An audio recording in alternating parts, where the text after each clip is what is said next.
जय हिंद. मी doctor Avinash Shinde. Straight drive चॅनलमध्ये सहर्ष स्वागत. मित्रांनो, लोकसभा निवडणुका आता पार पडलेल्या आहेत. लोकसभा निवडणुका पार पडल्यानंतर मतदारांच्या मध्ये ही चर्चा चालू आहे की कुठच्या मतदारसंघामध्ये किती रोमहर्षक निवडणूक झाली. आता कोल्हापूर लोकसभा मतदारसंघाविषयी मी या अगोदर बोललेलो आहे. त्याच्याविषयी मी स्वतंत्र व्हिडिओ 3 जूनला तयार केला होता. कोल्हापूर शहरामध्ये जी निवडणूक झाली ती सुरुवातीला अत्यंत रंगतदार वाटत नेलेली जी निवडणूक होती ती पूर्णपणे एकतर्फी निवडणूक झाली आणि छत्रपती शाहू महाराज त्याच्यामध्ये मंडलिकांना परास्त करून जिंकून आले. परंतु कोल्हापूरच्या शेजारीच हातकणंगले लोकसभा मतदारसंघ आहे, त्याच्यामध्ये जी निवडणूक झाली ती न भूतो न भविष्यती अशी रंगतदार ठरली. शेवटच्या टप्प्यापर्यंत अक्षरशः काही सांगता येईना. भारत पाकिस्तान सामना जसा क्रिकेटचा उत्कंठावर्धक होतो आणि शेवटच्या ओव्हरपर्यंत काहीच सांगता येत नाहीये, अशी स्थिती हातकणंगले लोकसभा मतदारसंघामध्ये झाली मित्रांनो. आणि ती जी स्थिती होती तर ती अक्षरशः रोलर कोस्टर नावाची एक इंग्लिशमध्ये संज्ञा आहे, तर त्या संज्ञेस पात्र ठरणारी ती स्थिती ठरली. श्वास रोखून ठरणारी अक्षरशः स्थिती आपल्याला अनुभवास मिळाली ती म्हणजे हातकणंगले लोकसभा निवडणूक मध्ये. हातकणंगल्यामध्ये मित्रांनो सुरुवातीच्या टप्प्यामध्ये एक कुजबूज मोहीम राबवली गेली. किंबहुना मी असं म्हणेन की कोल्हापूर लोकसभा मतदारसंघामध्ये देखील ही कुजबूज मोहीम प्रथम काँग्रेसच्या समर्थकांनी राबवली गेली की धैर्यशील माने आणि संजय मंडलिक यांनी काहीच काम केलेलं नाहीये, हे आपल्या मतदारसंघामध्ये फिरकलेलेच नाहीयेत, या मतदारसंघाचं त्यांनी तोंड देखील बघितलेलं नाहीये, हे गद्दार खासदार आहेत, 40 खोके घेऊन शिंदेवासी झालेले हे खासदार आहेत आणि जनसामान्यांच्या मध्ये त्यांच्याविषयीचा एक राग आहे, त्यांच्याविषयीचं एक मिथ्य आहे हे रुजवण्याचा, ज्याला आपण इंग्लिशमध्ये नॅरेटिव्ह सेट करण्याचा जो प्रयत्न म्हणतो तो नॅरेटिव्ह सेट या निमित्तानं केला गेला आणि त्या नॅरेटिव्हला जनता फार मोठ्या प्रमाणामध्ये बळी पडली मित्रांनो.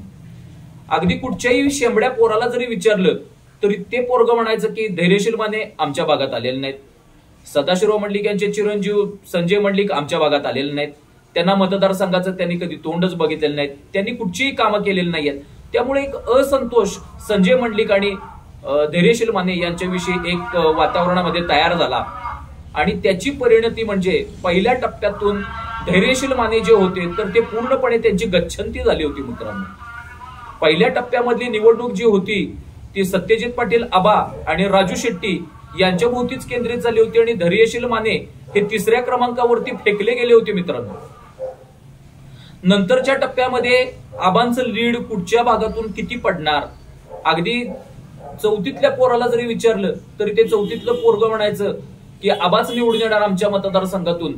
आणि इतकी एकतर्फी ही निवडणूक झाली होती कारण राजू शेट्टी यांना देखील कोणी भाव फारसा देत नव्हतं, राजू शेट्टी यांच्याविषयी फारसं कोणी बोलताना दिसत नव्हतं.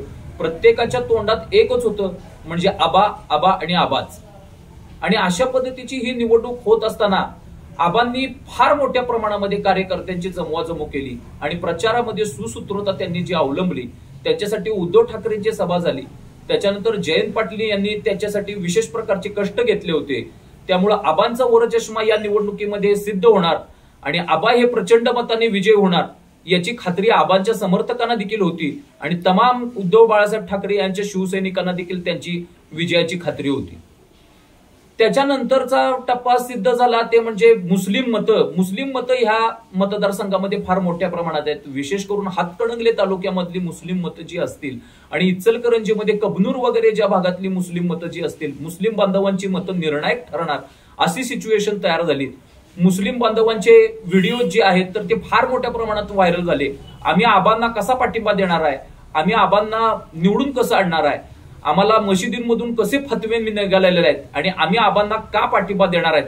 मग त्याच्याबद्दल 317 कलम असेल, त्याच्यामध्ये ट्रिपल तलाकचा मुद्दा असेल, त्याच्यामध्ये शरीयतचा मुद्दा असेल, असा मुस्लिम बांधवांकडून उपस्थित करण्याचा प्रश्न झाला आणि मुस्लिम मतं ही नेहमीच एक गट्टा पडतात आणि त्याच्यामुळे आबांच्या समर्थकांमध्ये एक हवा तयार झाली की कुठच्याही परिस्थितीमध्ये आबा हे निवडून येणारच आहे.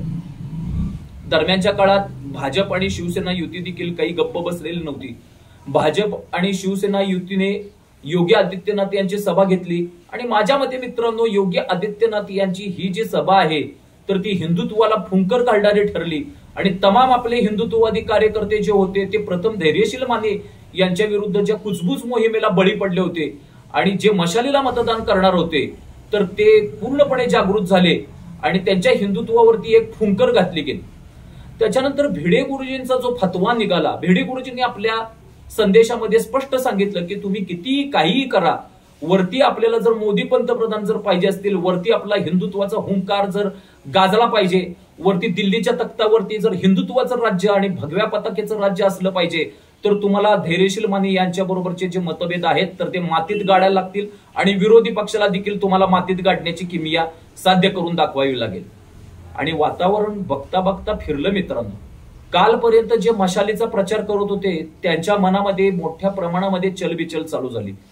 तरी पण मशालीचा प्रचार करणारे कार्यकर्ते जे होते तर ते उद्धव बाळासाहेब ठाकरे यांच्याकडे बघून आपली निष्ठा उद्धव बाळासाहेब ठाकरे यांच्या प्रती वाहून रिकामे झाले होते आणि ते कुठच्याही परिस्थितीत 4 जूनला मशालीचं बटन दाबणार अशी चिन्ह निर्माण होत होती मित्रांनो. मुस्लिम बांधव तर काय मशालीला निवडून कुठल्याही परिस्थितीत आणायचं, कुठल्याही परिस्थितीत भाजप शिवसेनेची सीट पाडायची याच्यासाठी ते तयारच होते. मुस्लिम बांधवांनी कंबर कसून, मुस्लिम महिलांनी देखील कंबर कसून आपलं काम चोखपणे बजावायचं आणि 4 जूनला फुल स्पीडनं उतरायचं या भावनेतनं मुस्लिम बांधव आणि मुस्लिम भगिनी या ज्या आहेत तर ते उतरणार होत्या. आणि असं करत 4 जूनचा दिवस उजाडला. 4 जूनचा दिवस उजाडल्यानंतर मुस्लिम बांधवांच्या आणि भगिनींच्या रांगा मतदारसंघाबाहेर लागल्या आणि एका त्वेषानं आणि युद्ध असणाऱ्या पद्धतीनं ते मतदानासाठी उतरले. जे मुस्लिम बांधव यापूर्वी राजकारणामध्ये काहीच रस घेत नव्हते ते देखील मुस्लिम बांधव मतदान केंद्राच्या बाहेर रांगा लावते झाले आणि एका त्वेषानं मतदान करायला उतरले. आणि हे बघून मुस्लिम बांधवांच्या रांगा बघून आपल्या जे शिवसेना मशाल गटाचे उमेदवार आहेत, मतदार आहेत, तर त्यांच्या मनामध्ये हिंदुत्वाचा जो हुंकार आहे तर तो जागृत झाला. हिंदुत्वाची भगवी ज्वाला जी आहे तर ती खदखदू लागली मित्रांनो. आणि त्याच्यानंतर मी म्हणणारे जे मशाल समर्थक होते तर ते आज जाऊन धनुष्यबाणाची बटणं दाबू लागले. मी म्हणणारे काँग्रेसचे जे समर्थक होते ते आज जाऊन धनुष्यबाणाची बटणं दाबू लागले आणि एक वातावरणात हिंदुत्वाची निर्मिती झाली. हिंदुत्वाची भगवी ज्वाला जी आहे, भगवी निशाण जे आहे तर ते फडकावं आणि दिल्लीच्या तख्तावरती मोदी साहेबांचं राज्य असावं हा जो हुंकार आहे तर तो प्रत्येक मनामध्ये चेतवला गेला. आणि त्याची परिणती अशी झाली मित्रांनो की कट्टर मशाल समर्थकांचं देखील जे मतदान आहे तर ते हिंदुत्वाकडे बघून, मोदी साहेबांच्याकडे बघून हे मशालीच्या ऐवजी धनुष्यबाणाला झालं आणि एक वातावरणामध्ये पूर्णपणे बदल आपल्याला बघायला दिसून आला. मतदान मोजणी चालू झाली तर त्यावेळेला आबा हे पहिल्यापासूनच आघाडीवरती होते. आबा पहिल्यापासून आघाडीवरती असताना आबांच्या समर्थकांना पूर्णपणे त्यांचा विजय खुणावत होता. आबांना गुलालामध्ये न्हावून घातल्याची देखील किमया त्यांनी साध्य करून दाखवली. आबांचे सगळीकडे डिजिटल बोर्ड अगदी आदल्या दिवशीपासून त्यांनी उभारून टाकले. परंतु मतदान मोजणीच्या दिवशी काय होणार आहे हे त्यांना माहिती नव्हतं. मतदान मोजणी जवळजवळ 5 वाजेपर्यंत लांबली मित्रांनो आणि शेवटी मात्र शेवटच्या ओव्हरमध्ये फटकेबाजी व्हावी आणि असाध्य वाटणारा जो विजय आहे, कष्टसाध्य वाटणारा जो विजय आहे तर तो एका बॉलमध्ये 6 मारावी आणि तो विजय इकडे खेचून घ्यावा अशा परिस्थितीत धैर्यशील माने यांनी शेवटच्या क्षणी विजय संपादन करून दाखवला.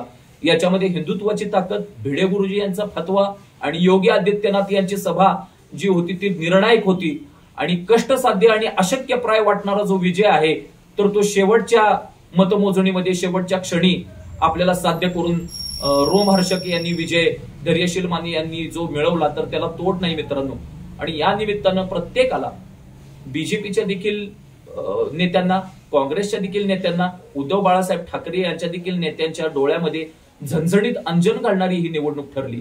बीजेपीच्या नेत्यांच्या दृष्टिकोनातून झणझणीत अंजन हा घालणारी निवडणूक हे मी कशासाठी म्हणालो, गाव पातळीवरती जे मुस्लिम नेते बीजेपीच्या नेत्यांच्या बाजूने हिंडले, बीजेपीच्या नेत्यांना ज्यांनी मतदान केलं ते मुसलमान नेते आणि ते मुसलमान कार्यकर्ते, मुसलमान मतदार हे आपल्याला कुठच्याही परिस्थितीत आमदारकीला आणि खासदारकीला साथ देणार नाही हे बीजेपीच्या नेत्यांनी आता कळून घेण्याची गरज आहे. आणि आपला कोर मतदार वर्ग जो आहे, हिंदू मतदार वर्ग जो आहे तर त्याच्याच भावनांवरती फुंकर टाकून त्यांच्याचसाठी विविध योजना राबवून आणि त्यांचंच लांगुल चालन करून इथून पुढे त्यांची वाटचाल करावी लागेल हा या निवडणुकांचा याच्यामध्ये अर्थ आहे मित्रांनो. कारण बीजेपीच्या नेत्यांना आणि शिवसेना शिंदे गटाच्या नेत्यांना फक्त आणि फक्त 24 कॅरेट गोल्ड हे हिंदुत्ववाद्यांचंच मतदान मिळालेलं आहे आणि त्याच्याच कृपेनं हा जो विजय आहे तर तो साकार झालेला आहे. आणि हिंदुत्वाची जी ताकद आहे, हिंदुत्वाचा जो हुंकार आहे, हिंदुत्वाची जी भगवी पताका आहे ती लहरवण्याची जी किमया आहे तर ती या भागामध्ये हिंदुत्ववादी कार्यकर्त्यांनी साध्य केली. एवढंच मला या निमित्तानं म्हणता येईल. जय हिंद, जय महाराष्ट्र, वंदे मातरम.